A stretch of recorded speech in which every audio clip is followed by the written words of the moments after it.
presented by Monabic Music। भेलो गामे गामे सोर कहाँ कैली छौड़ी भोर बोले केकरा संगे गेल रही नहारवा के ओर बोले केकरा संगे गेल रही नहारवा के ओर केना छौड़ा के हथौड़ा बड़ी दास भे गेलो पावन गज के लहंगा महंगा वाला नास भे गेलो पावन गज के लहंगा महंगा वाला नास भे गेलो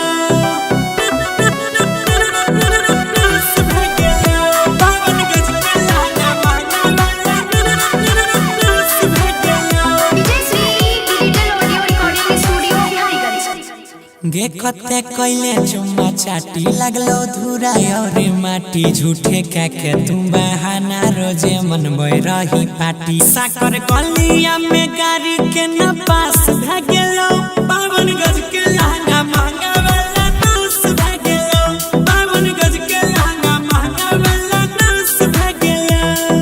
Singing by Gaurav Thakur। नास भे गेलो पावन गज के लहंगा महंगा वाला नास भे गेलो पहिले रहो कसम कस ढीला भेलो नसे नस बोले मुहावा लगाई के पियल खो तोहर रस लागो तोहारो दर्द के एहसास भे गेलो पावन गज के लहंगा महंगा वाला नास भे गेलो पावन गज के लहंगा महंगा वाला नास भे गेलो